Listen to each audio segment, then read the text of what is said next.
hosts. Now, we do have hosts scattered around the country. That's a testament to the wide reach of the network. But the home base for Conservative Broadcast Network is South Carolina, where we are privileged to have a good congressman like Trey Gowdy, that represents South Carolina in the 4th District. Trey Gowdy, who is a friend of the network. He has appeared a number of times on our old site. Hey, I still got his phone number. I can call him up. How about you? Right. So, Congressman Gowdy, on the floor of Congress just the other day, was asking, or actually not on the floor of Congress, during an interview, I believe with Greta Van Susteren, was hit with the possibility that General Petraeus would not be available to testify since now he is a private citizen. This is what Congressman Gowdy had to say about that. Well, even someone as lowly as an assistant U.S. attorney has to undergo a background check, and you're asked a series of very invasive questions, and you're expected to tell the truth, and they're under penalty of perjury, and you're asked those questions so you can't be blackmailed or extorted. So you can increase that by an exponential factor when you're talking about the head of the CIA.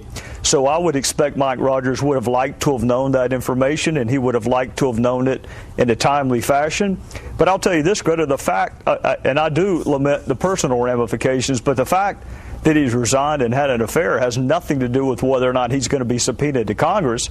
I hope we don't have to subpoena a 4-star general and the former CIA director. I hope he would come voluntarily. But if he won't, he will be subpoenaed, and none of what has happened today is a defense to a subpoena. He's either a witness in our case in chief, or he's going to be a rebuttal witness after Susan Rice and others blame him for their failure of intelligence and failure of information. So to put it back in a courtroom, he's either going to be one of our witnesses in our case in chief, or we're going to wait until someone else invokes his name or blames him, and then he'll be a rebuttal witness. But there's no way we can get to the bottom of Benghazi without David Petraeus. So while he may not be around next week because he's got personal matters, the week after that, and the week after that, and the week after that, this excuse will run stale. Well, there you go. Congressman Gowdy saying he will appear. Yeah, and from everything I know of Trey, and conversations that I've had with him in private, plus time on the air, Trey was going to be there. Oh, yeah. I don't see Congressman Gowdy backing away from this one at all. He's only had the one term, so obviously not jaded too much yet by D.C. and still optimistic enough to think that he can make a difference. So hopefully he will. Now, this is the crux of where I wanted to get to, is that why now? We apparently, as you said, Mr. Holder, our Attorney General, knew of this going back to the summer. Now, obviously, we can't have the director of the CIA having an illicit affair that opens him up for blackmail from foreign powers and agent provocateurs, if you will, like I said, for blackmail to do what they want him to do. So, I mean, I understand why the root cause, but what I don't understand is why we held off on this and why it was postponed until after the election. And what is, it just smacks of cover-up to me. And I'll tell you why. It seems that he's the one being thrown under the bus for the lack of response to the attack on Benghazi. Am I off base here, do you think? No, I think you're pretty well dead on there. Well, I mean, aside from the fact that Hillary Clinton's already thrown herself on her sword, this order had to come from somewhere. I've already signed a number of petitions. I don't know about you, Rick, but that someone has to answer for this. Someone has to be held accountable. Now, I've heard statements from Secretary of Defense Panetta saying that assets in Italy could not have been there in time to affect a change one way or the other. I've heard not testimony, but statements from other people saying, in fact, there was a fast team that was geared up, kitted up, ready to go. There's some rumblings about General Ham out of AFRICOM, uh, Admiral Gouet out of the fleet in the Mediterranean. Those two senior officers, either A, being relieved of command, or their command time expiring.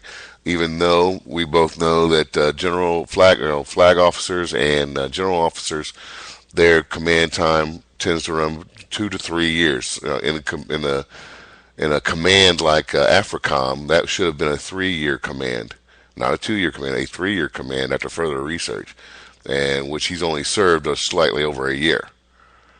But yet he's being replaced. No, guys, come on. Look with your eyes and use some common sense here. You got a senior admiral, you have a senior general, you have the Secretary of State throwing herself on a sword. You got the director of the Central Intelligence Agency and a highly decorated combat commander in General Petraeus. All these people are saying, well, it's not my fault, but I'm leaving anyway. Yeah. Okay, how about let's say this? You ever heard of Limburger cheese? Of what? Limburger cheese. Limburger cheese, yeah. It What is it famous for? it stinks. Exactly. So let's compare to Limburger cheese. I think it's apropos comparison. I mean, it just smacks of, a deeper story here. It, you know, the whole thing with what's her name, Miss Broadwell, whatever, I can't remember, Broad something or other. You know, if we knew, and how did this come to light in the first place?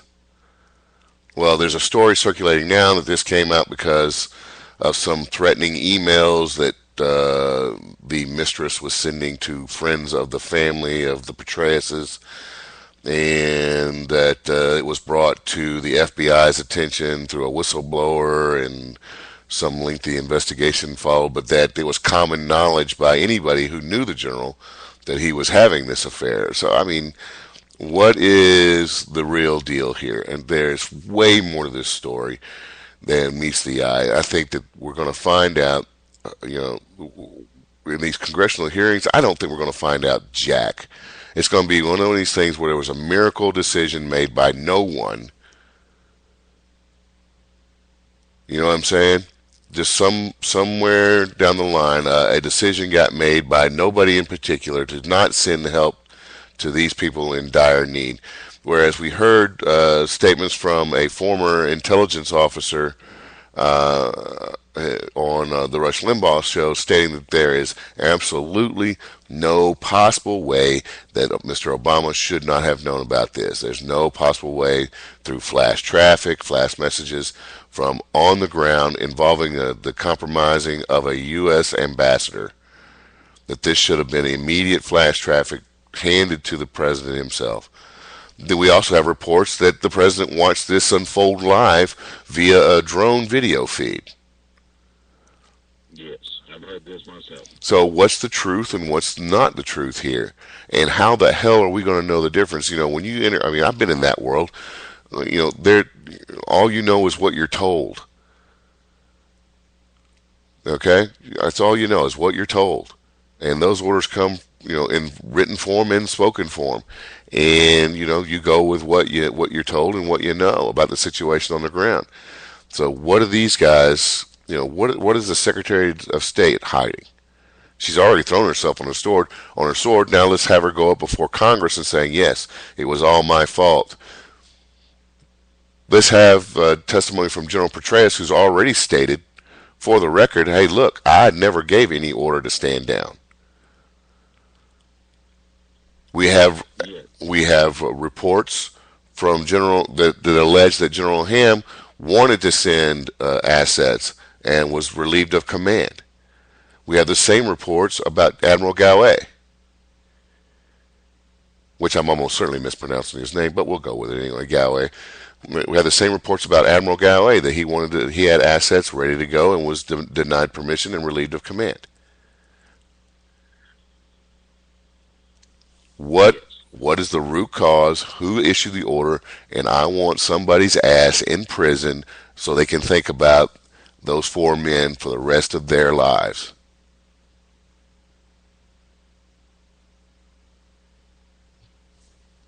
I don't think I'm off base here on this one.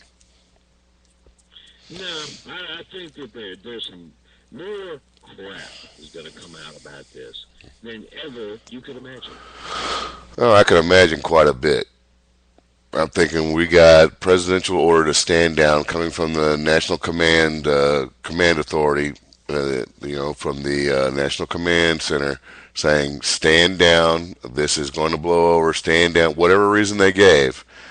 Now our job here is to figure out A, who to issue the order, and B, why.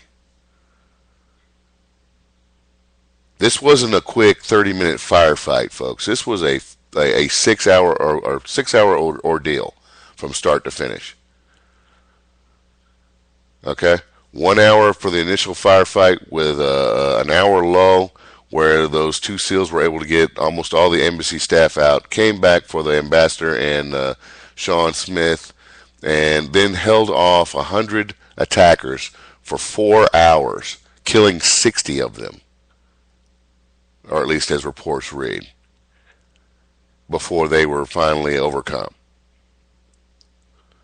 That sounds like plenty of time to get some assets on the ground to me. I would believe so. There are reports that the British had assets a short distance away that could have been there in plenty of time if the command authority, National Command Authority, had simply requested them.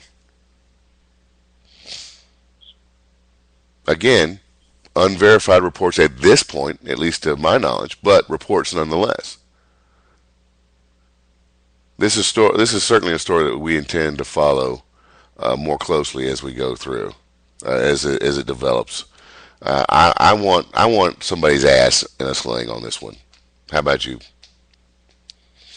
Yes.